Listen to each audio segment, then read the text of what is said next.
It saves his play. So good. Well, we do have the bans here because we are at champ select for our third game here. Supermassive on the blue side, hard random over on the red.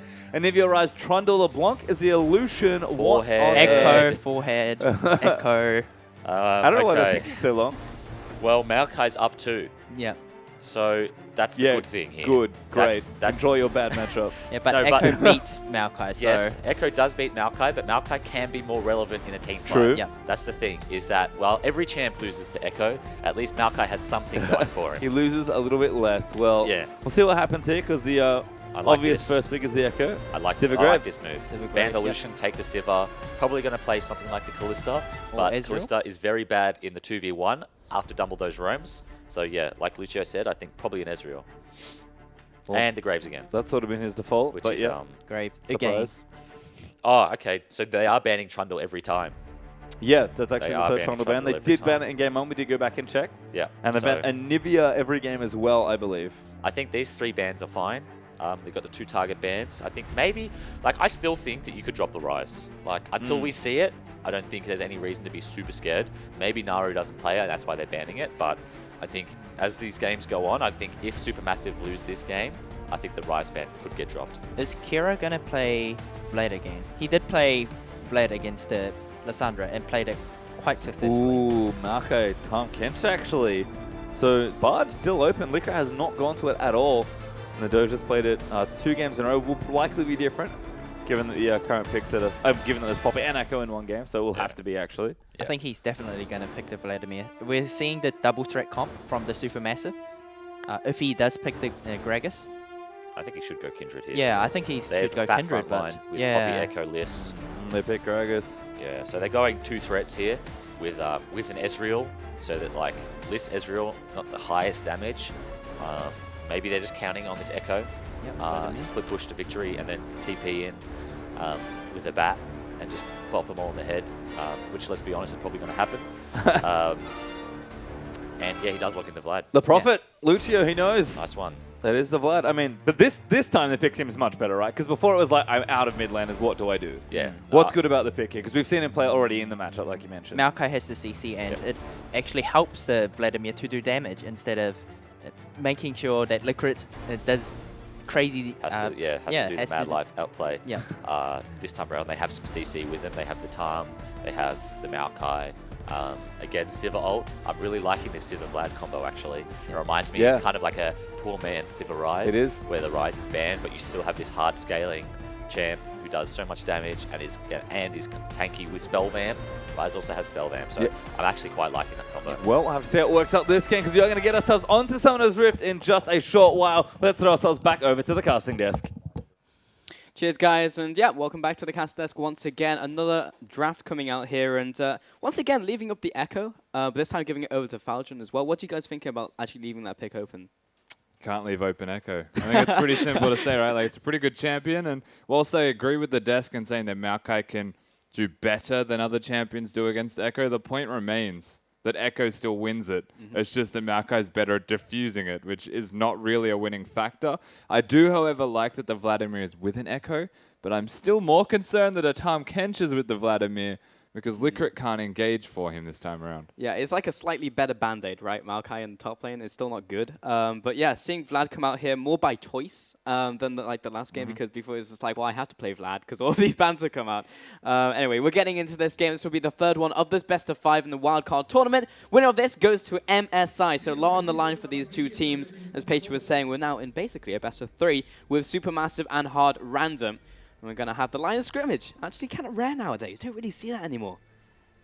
We've been seeing a lot of blind lane swaps, and I talked to Carbon and Soul Strikes about this earlier. And the thing about the blind lane swap versus the level 1 is when you look for level 1 deep wards and a level 1 invade, you're pretty much guaranteeing that a lane swap is happening, where the lane swap isn't necessarily the most important thing right now. It's setting behind the enemy jungler. So we think about, they go into a blind lane swap, chances are that the jungle duo will try to cheekily start their weak side of the map and jungle very quickly, where the support drops down, figures out where they are, and just causes a bunch of havoc. And that's what's more important to teams, is slowing down that jungler and gathering that information rather than guaranteeing the lane swap. It's still weird to me that the teams that want standard lanes, like whilst teams are blind lane swapping, I can perfectly understand that. Like, so be it. Like, you want the lane swap. You don't want to reveal that you're lane swapping. What about the teams that don't want lane swaps, that aren't actually placing deep vision to avoid it? That's the confusing thing to me. I think at that point it's just really the timer. Yeah. Yeah, but it's also these teams as well, because we've here seen he so goes. few invades Hey, weren't we just from talking whole about teams, this? but from the supports, especially when you have Liquid. Oh, that's dirty! Liquid, he's running away with the wolf and throws it out. It was smited away. But yeah, if that was a little bit lower, I think the nom down would have just finished it off. So the first time we saw Liquor play Tom Kenshi actually took the big wolf. So no surprises to see him do it again, but the next 2 times that he's done it, unsuccessful. All right, well, Good strategy, though. yeah, it is. It's really fun to At least see. he's consistent. He's just like walks away with it. And it's just like the jungler has to follow And after. this is mine. Yeah, this is mine now.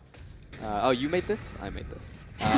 Stay Hus, get out of that jungle. And I think we should just get this tower trade here, guys. So not too much to talk about unless there's a big momentum advantage, but I don't really see that happening. Mid lane as well, though. Kira up against Naru. We'll see how this laning phase goes for him, because Naru absolutely bodied him in the laning phase with Lulu, but Licorice made all those plays for him. This time it's more about Kira. He has to be in a good position so Licorice can support him with Tam Kench and ease him, because he can't make the same plays he was with the Thresh and landing the sick death sentences in this game to bail him out. Big issue is also that we're in a lane swap, so it will be an isolated matchup. We do see that typically in lane swaps, junglers kind of respond to their side lanes and are more about assisting side lanes than focusing attention on that mid lane. So unfortunately, Kira, you're on your own. Yep. And even though we know these supports like to roam a lot, especially in those lane swaps, I mean, what's Hammerkent really going to do? He can like counter gank against Dumbledore just randomly appearing in your lane, I guess. That is something you always have to be aware of. Oh, speaking of which, hello Dumbledore, what are you doing in mid lane? Level 2 means he has E and Q. I think he's just protecting and shadowing underneath Naru, because Naru is so far forward trying to reset that lane, making sure that Stay Host doesn't come up behind him, especially as the backs come in. You saw that a lot of hard random, I'm just thinking about the other team, a lot of hard random disappeared into Fog of War, so Dumbledore just playing some defense. But this is just the Dumbledore watch right now. We're just following him, seeing what he does. Dumbledore cam? Dumbledore cam, yeah, it's the activities of Dumbledore. He literally, I think he just walked from bottom lane all the way up to top lane through the river, so he's going on an adventure. Seeing if he can get a gank off and find some minions, meet some new friends, of course, and he's now level 3, so that's great. It makes sense. He's not playing Bard, but the magical journey is still very much in his heart. With him, yeah. I like it a lot. Well, Naru, he's pushing up in this lane, and he's got the CS advantage already. Licorice now coming in, though. He is level 2. This is the TP coming in from Kira. And it gets the swallow off, so throws him back into Kira. And this is a lot of damage on Naru. He'll flash away. The TP is actually coming in from Belgium, which is going to be cancelled. That was so innocuous. He just like walks over, it's like, lick. Oh, you're mine now. The casual stroll in Chomp? Yeah. I mean, that should not have happened. Oh what my is God. this? Stonemage, it's not worth it to You're go for dead. that. And Sejas will just flash after. He didn't actually flash behind the tower. Liquid is just going to eat up his jungler, throw him back to safety. What is even going on in this mid lane? Stonemage not communicating with his team. Naru had just gotten bullied out of that mid lane, so why would you continue to farm Raptor Camp? A, seeing that hard random have disappeared around the corner, and knowing that you don't have your mid laner for assistance there. Yeah. And the other thing in a micro sense there is just flash behind your tower. There's nothing that Graves can do if there's a tower in the way. You can't Q, you can't auto attack you. He's not level 6, there's no collateral damage. He would have survived if he just flashed behind the tower. And he's a Graves player. And he's a Graves player, exactly. Makes me sad. Yeah, it is a little bit saddening. Hard random though, proactive play. We've seen both supports go near that middle lane, but this time around, when Licorice gets there, he just manages with the Vladimir using teleport to make it successful. Very weird. Honestly, I'm just a little bit confused. Yeah, I think we all are, Rusty. Don't worry about it. Well, Smurf is going to clear out this bottom lane tower. Goes over to him. Gets the gold as well. Very nice. Good news is that they've continued to trade objectives, so both towers are down for either team. It's a Rift Herald versus a Dragon trade, so even though they gave up the first blood, maybe some questionable micro play, they have stayed even at least across map on objectives. Very true. And speaking of blades, talking about on the analyst desk, and Carbon had his long rant about Graves builds and all of these long swords. All of these long swords. I don't know what it's going to build into this game, and we'll see what Steadhouse decides to go in this one. It's only got the machete, so he could go any way. Wait, here we go. What's it going to be? All right, I think it's going to be 2 long swords. and no Hunter's Potion.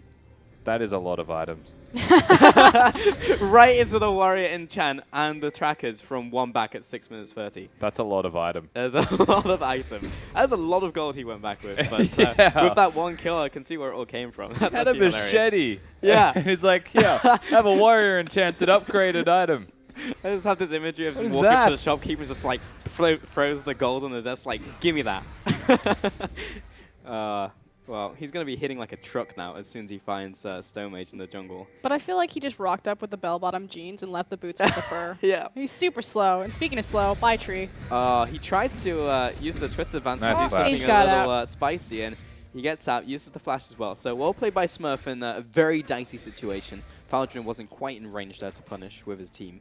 Yeah, but that's the risk, once again, that Smurf is going to be running on this Maokai. He's not into a favorable matchup because he's outmatched by numbers, but also committing here on Supermassive towards his bottom lane with the Rift Herald. So actually completely out of position by even being in this bottom lane. And it's not really just Smurf either. It's Hard Random as a whole, you know, seeing that the Rift Herald was coming down into that lane and the fact that Tom Kinch was so delayed on the back. In fact, he's actually canceled the back, so they're trying to make something happen for this. So we just talk about how one team was out of position for the tower. Well, it's okay. It was countered. But, I'm Kira's going to in talk about trouble. mid lane. He's going to flash away in the pool, Oh! and Dumbledore's going to flash after you. When you have no pool, and Naru will follow after. You've always got to be aware of the random Dumbledore parrying mid lane. The Doge strikes. Excellent heroic charge right there to get involved. So he takes the tower, immediately rushes over to the mid lane. Thanks, mate. I Doge can't Gantu. stress enough how obvious that was, though. Yeah. Because they didn't push in bottom lane. They gave Smurf the option of freezing instead of pushing it to the turret. The second they saw Tom Kench, they should have committed. Where'd they go? Mid. Oh, here comes Falcon, and Dumbledore goes in as well. The second Dumbledore goes down and picks up the kill. 1 and 0. Oh, Liquid from nowhere. The flash, the lick, the kill. Smurf now coming out here. Miracle's going to be following after. And Hard Random just kind of appear from nowhere out of the woodwork and kill everyone. They're effectively the exact same plays on either side of the board. So you have 2 deep towers taken on the side lanes. Everyone drops down to Fog of War. They appear into the mid lane. The mid-tier tower has already gone down for a Hard Random, but they may get the response on Supermassive.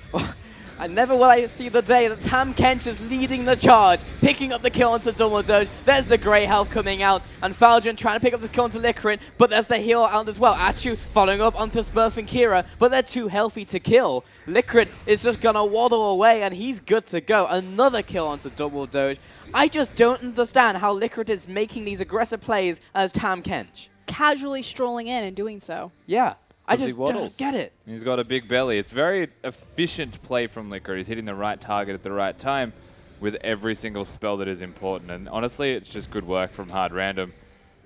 It's a weird thing to see, but you can spit out the enemy person onto a Vladimir combo. And I still don't call that a combo. And I'm going to blatantly refuse to call that a combo, but they are comboing it Let's call it together. a string, at least. Yeah, they're stringing the spells. Sehos off from the side, just clearing out the minion wave. What they do have is a lot of wave clear if they can get in range. Vladimir is not a long-range wave clearer, but Graves has a little bit. Sivir, once again on that composition, is really, really nice to clear out these waves. The thing about having Ezreal as their AD carry in comparison, or not comparison, but in tandem with Lissandra and Gragas is that Supermassive have a lot of dive threat potential. You know, the threat of the cask is, hello, Oh, hey. this is ours. This is, yeah, get out of here, Stone Mage. You This don't want is- to be here anymore. You made Not this? again. I made this. Yeah, please not again. Licorice was literally going to just walk up to him and eat him. It was like, this. He can't keep getting away with this. But unfortunately, but unfortunately for Supermassive, they don't have the siege potential to back up their dive threat. So Lissandra and Gragas can position to zone people back, you know, throwing the glacial path, threatening with the cast. But Ezreal's like, I can speed everyone up, but I'm still just an Ezreal comparatively to like a Sivir. Let's also remember how far ahead Steos is as well. Like, he has been the warrior enchant for quite some time. He's gone for his boots. Like, he is leaps and bounds ahead of Stone Mage, and there is no way the Gragas can contest 1v1, let alone Tom Kench aiding the rotations with his ultimate. Miracle heading up to the top lane now as well. And that's actually a really good point, yeah.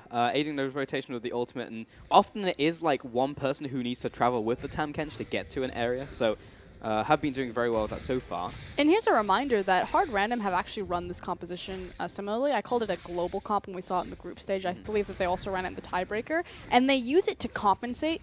They don't have the cleanest macro rotations or map movements as... He could be dead. Hello, Kira? Banana? Oof. That was, wow. Yeah. Good blue suede shoes, nice dancing there. But they use semi-global ultimates like the Tom Kinch ultimate, like the On the Hunt, like the double teleport to compensate for their lackluster macro rotations. Valorant is pushing up in the bottom lane. Smurf seeing an opportunity to go back in. Not sure if this is a good opportunity. Okay, he walks out of the parallel convergence. Would have been punished harder there, but is just this brick wall in this bottom lane. Just the fact that Valorant is able to push up 2 in hit tower at 12 minutes into the game, and there's no one on that team who can really respond other than just letting Smurf stay in the 1v1 is a little concerning. There's a lot of scaling concerns here. I will say, though, for Supermassive, they're a very standard team fighting comp, and whilst the Echo will be annoying, I think if we ever get a Vladimir Maokai and a Sivir in the same area at the same time doing their damage, even the Maokai will be doing damage at that point. That's the thing. Amplification from the Vladimir's ultimate, probably the most defining and important factor in this. I definitely like this composition a lot more than the last game, even though they won anyway, because now you have Engage, you have the Maokai, and you have the Sivir, and then you have a Vladimir as well. So you actually have a good way to get into these fights, whereas before it was making sure the opponent makes a mistake and then being ready to punish, which they did, and they did very well. But now they can actually be aggressive when they're ahead, or be proactive in making those plays. So this is pretty good coming out from Hard Random. Mid lane, both the ADCs have migrated into the mid lane and are now farming away. Interesting enough, there's actually a big CS disparity and advantage over to Achu. Yeah. Interesting enough, too, is that the fact that the Dragon's up and neither team are looking to contest it. I think that's what the initial back for Hard Random is doing right now. They back, you see immediately their inventories fill up with pink wards, so they're like, hey guys, there's actually been an objective on the map alive for a little bit here. I bet we could lure them. I actually think that the CS discrepancy is a hilarious thing to me, right? Yeah. The only reason Sivir. Ezreal has a CS advantage is because you can queue minions from a distance, because both of these AD carries by design have supports that leave them. And the abandonment makes last hitting very difficult, but Ezreal excels in that with the Q. He's very good at dealing with abandonment. But Hard Random are already onto this dragon. Double wards over the wall, but Stomage is going to have to be him going in. Faldron as well jumps over the wall, gets the steal off, and Steahos is going to put down the smoke screen, going to be battered away by Dumbledoge, but everyone will just walk out. So nice play from the blue team. Stomage and the team. It was a team effort. No, definitely Echo came in. Stomage. Okay, all Stomage. But the Echo came in, parallel convergence, and Dumbledoge was there for moral support as well. Good job, team. Good job. Yeah. All brought it together. Achu now pushing down the mid lane, and maybe they can pick up a little bit more from this because the outer mid turret is up. Big thing also is the fact Sivir that there. Flash and Cask are available from Stomage. Like you said, Sivir does have the wave clear as well as the spell shield, so not super threatening there. In fact, Stomage is like, screw this, Yeah. wolf He'll camp. recall, I'm though. out. He actually wants to recall. He's just getting some extra gold in, you would imagine. You would imagine. Calls are now being completed as well. I think 3 more CS on Miracle, and he will be cashing that one in. Already with those 2 kills, getting towards that Essence Reaver. And Licorice is now here. He is finally supporting his ADC. It's more like the ADC is being dragged along by the support in these games. Kira is going to be altered by Naru and turns around. There comes the E as well. Follows up, but there's the Hemo Plague and a lot of healing coming out, breaking the vision by going into the bush. And there's the pink ward being expended. There's the banana coming up. Eat your fruit, Kira. So that Ezreal ult was probably a big deal. Stayhouse coming in. Naru, Sanguine Pool. No way he's getting out of this one. Dumbledore wanted to assist, but not going to happen. Liquid and Miracle go up to the top lane. But now in mid lane, they're exposed. Major chip damage right there. Smurf trying to be the last defense. The clap. And he's cleared out the mini wave. Okay, so Smurf has been able to defend this. And all the rest of the team's coming in. The flash, the follow-up onto Achu. He'll have to jump up the wall with the flash and the arcane shift. Just unfortunate there. Arcane shifts directly into a wall, forcing him to burn his flash. Is it arcane shift? That sounds wrong. But Faldron's going in onto Miracle now. Taiwan lands. Smurf is there as well. The Lick lands out from Licorice. Just needs 2 more and he can gobble up the Echo, but doesn't want to be eating that today. And clears out his mini wave. So 2-5 in total in this game. 2,000 gold advance to Hard Random, only at the 16-minute mark. So definitely in very good shape. The towers are equal, but that will probably open up at some point in this game. Taking a look at items as well, Rod of Ages completed out by Naru. And probably looking towards the Abyssal next, I would assume, with that blasting one coming out. God, I hope so. I hope so too, Rusty. It's going to be a second Rod of Ages. And then Kira gone for the Wotra, of course. So the selfish book coming through. Honestly, Naru doesn't know what Vladimir does. Like, he doesn't know how to fight the Vladimir. I feel like that is a very obvious feature right now. He doesn't know how to fight in between Vladimir's cooldowns. Because, like, yeah, if you're not, like, thinking about cooldowns, just like Vladimir has everything up all the time. But firstly, it's also a Lissandra versus Vladimir thing where the cooldowns are very similar on the Q. But if you're trading, one gives health back. They're doing about the same damage. You'll get out-damaged. So Naru blows the ultimate early in the trade, puts down a lot of hurt onto Kira, but then just follows the claw up and walks into the Hemoplague combo anyway. And effectively, the trade was even. And if any trade goes even with the Vladimir, you lose the trade. Yeah, Vladimir and he's not respecting the damage that Vladimir does, and I feel like this will inevitably come back to bite all of Supermassive if they keep giving him Vladimir. If Hard Random win this game, I can genuinely see a ban on Vlad. Maybe, because they've been banning away, the Anivia. They have to fear that from Kira. Going to be holding that fort because Kira has been called out, looking for a Sanguine Pool. There it is. Stay Hostage there in range, flashes away. Not really sure if Kira's going to survive this one. Oh, Licrit's there, though, with the Devour, trying to put him to safety. Double Doge over the wall. There's no escape from Double Doge. Achu with the kill. Kira goes down. Miracle now following up. Boomerang Blade comes out, and Naru jumps into 3 people. He'll be dropping. That's another kill over to Supermassive. Licrit finds the eat on to Faldrin. Looking for the Time Winder, doesn't quite connect onto the Tam Kench. Everyone is so low and flashing up red, and Smurf can't quite get in range. Achu follows up onto him. Licrit with another great Devour. Knocks him back towards the inner tower. Achu, he's taking a lot of damage from this tower. One more, and looking for the sapling as well. Didn't quite connect. That was dicey for a second, but that was a 1 for 2 over to Supermassive and a tower. Dumble Doge played that fight immaculately. So well. I mean, dodging out all of the skill shots, finding the heroic charge, flashing over the wall, did so much work. That said, Thaldrin on the back half, and big thing also was Smurf was delayed to the fight, so it was technically a 4v5 for a big portion of that. Thaldrin on the back half tanked for a really long time. Unfortunately, there just wasn't the health bars to really clean that fight up into a really oppressive ace for Supermassive, but huge props to Dumble Doge. That was just mechanic god right there. Yeah, I'm just going to reiterate that fact as well. It was a 4v5 for the majority of that fight, and Kira was low when the fight started, and he wasted his pool early. And whilst it was played well by Dumble Doge, it was played well by all of Supermassive, and Sturmage just started off by picking off Kira. It's just, like, that was still too close for comfort, and you can't help but feel like if Smurf was there, it would have been the opposite direction and ace.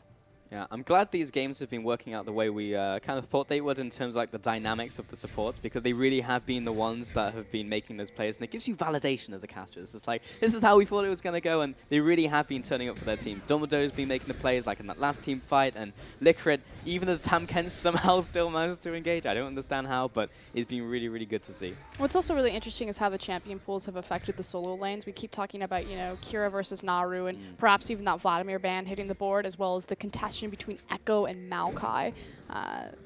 And typically when you have like your featured matchup of like mid laner versus mid laner, it's just about, you know, who's going to get the execution on that day, and not necessarily a champion pool issue, as here comes Licrit.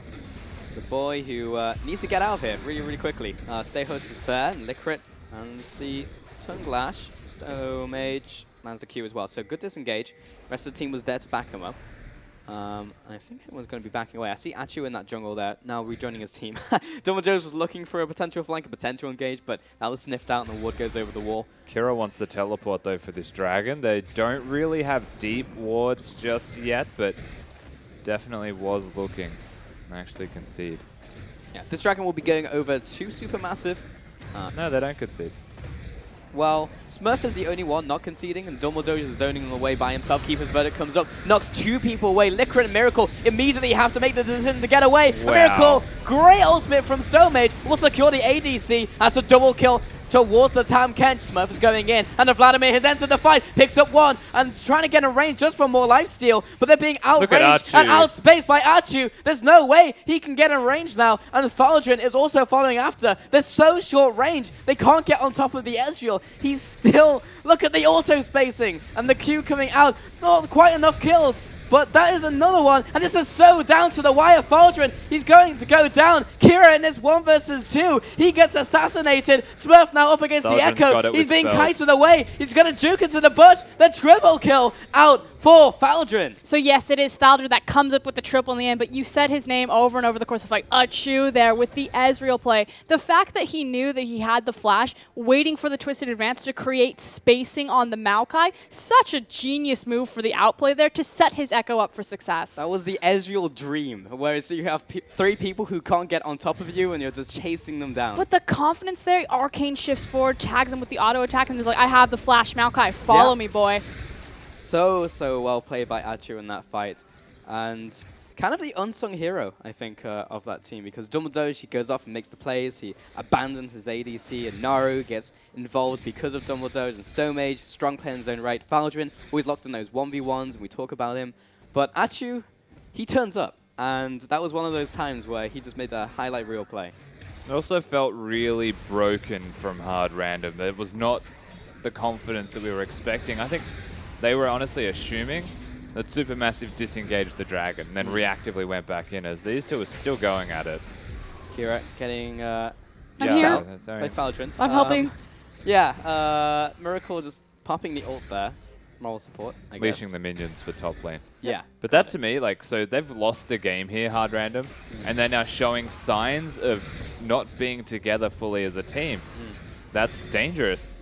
Kira just kind of wobbles back into the parallel convergence. Now a fight is opening up in the bottom side. Smurf's going to jump onto Stomage. Here comes a two-shot barrage. 3 stacks onto Stomage, but Licorice finds Smurf instead. I don't think he was the person he really wanted to devour there. And now Sturgos, he was just kind of abandoned by the team, and he didn't realize that team was backing off. He survives longer than they should have. Miracle, but Achu wow. shoots down Miracle. He drops. That's a second kill. That's a triple kill out for Achu, and now he's getting rewarded for all those plays he's making. Smurf getting chased out, but he has so low mana. Dumbledore's is there as well, and it's just a matter of who's going to pick up the kill. Achu is most likely going to find it. Nara, in fact, with the last hit, and that was a 4-for-0. And SuperMassive just destroyed Hard Random. Naru denies the quadra kill there, but 6-1 and 6 on Achu. SuperMassive, like Rusty said, they're just working together brilliantly as a team, and their carries are stepping up. Carries that we didn't think would necessarily be the primary factor here, like Achu. Whereas Hard Random, they're just kind of falling apart at the seams. Yeah, honestly, SuperMassive just looked great. Achu's overperforming, and Hard Random are not a team. There's no other way to explain it. This Baron was very easily taken. And there is no way that this Hard Random side can contest them right now, because they've got defensive tools. They don't really have offensive tools.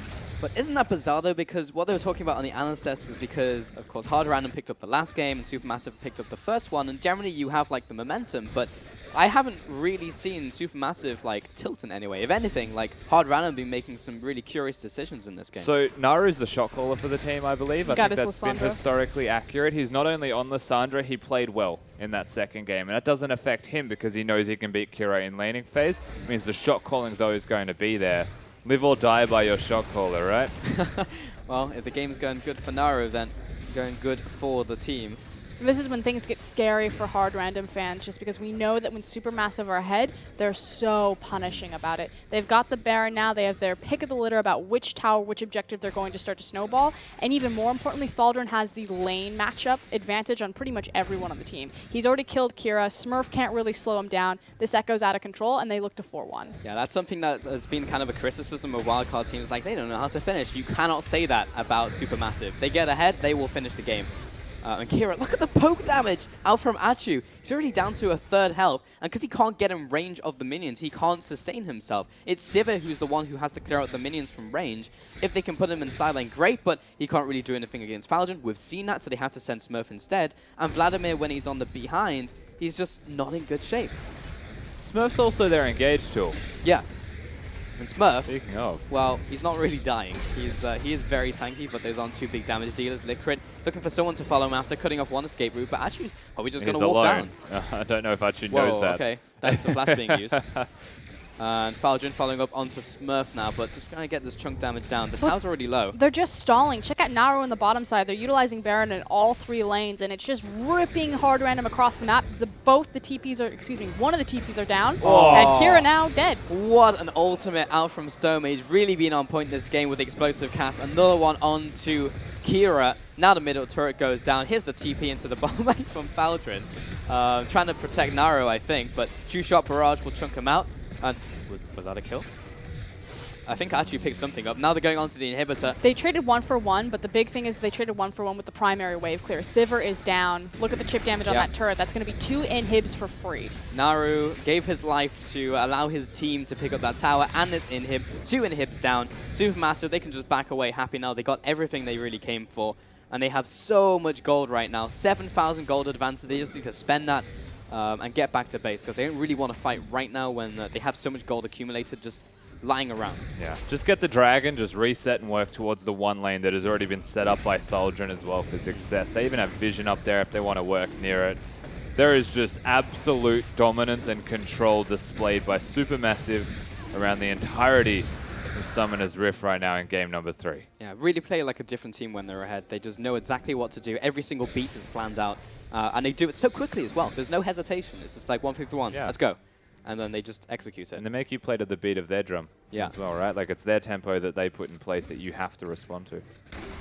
Hard random on the back foot. This is still a best of 5, so there are plenty of games to go. But it's Vladimir pick. Well, speaking of the Vladimir, Kira is going to have to make a hasty retreat as Faldrin finds him.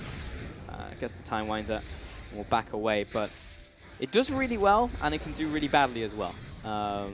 And this is not the reason why they've lost this game. It's definitely been a team thing, but yeah, Vladimir is not a consistently good pick.